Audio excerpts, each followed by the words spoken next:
Assalamualaikum sama gaay maa ngi nuyu ñëpp di jaar bu baax baax di jaajëfal gaay yëpp di leen fàttali yéen a ngi seen biir canal Omzo TV officiel ñu ngi siy jaajëfal gaay yëpp di jaajëfal gaay yu ñu suivre di ñëwaate yéen si beneen nouvelle astuce rek ñu ngi siy jaajëfal ñëpp nag ñëwa yéen si naka ngay kase ki nga xamante ni si ne moom ngay discuter si biir WhatsApp ki nga xam moom ngay discuter si biir WhatsApp nga kase baar bi boo ko duggoon sa WhatsApp loolu du xam ne kii ngay discuter avant ñu dem WhatsApp léegi ñu wan leen da lay wone application bi sax application bi moo nekk ni application bi xamante ne seen mooy def loolu moo tudd ni Chat9 application bi nag daan nga def si suufu description bi ku ko soxla soo cliquer foofu automatiquement dina la yóbbu si suufu description on va léegi dañuy dem si application bi pare ñu autoriser ko léegi ñu ngi si application bi ñoo duggee si application bi nii nga cliquer nii à droite nga cliquer nga def continuer on def continuer et on retourner duggaat ci application bi après application bi boo xoolee moo nekk nii léegi bu application bu nekk nii boo ñëwee fii da ngay def stop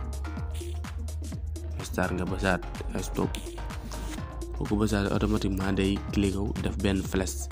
boo xoolee bi mu cliqué ci application ci start bi rek daf ñu andil bii fi benn flash léegi nag dañuy ñëw def ko ci WhatsApp bi mu wan la naka lay caché sa baar bi léegi day dugg ci WhatsApp léegi bu ñu duggee suñu WhatsApp ci ki ñu doon discuter ñu ban kenn xam ne kii lañ doon discuter léegi dañuy dugg ci kii léegi suñu duggee foofu dañuy ñëw wan leen nag nga koy caché ba kenn du la kii ba kenn du xam ne kii nga doon discuter léegi boo xoolee ñun lii lan bëgg a caché ba kenn du xam ne kii lañ doon discuter léegi su ko defee da ngay cliquer fii dina andi fi benn flèche benn tomb nga cliquer si boo si cliquer automatiquement da ngay gis ne fii fépp daf la ka baareel fii kenn du xam ne kan nga doon discuter même ku dugg sa WhatsApp du gis numéro du gis dara du xam kan nga doon discuter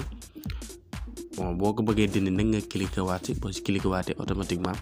daf koy indiwaat mais boo si defee nii yaa ngi gis automatiquement day yóbbu lépp du xam kan nga doon discuter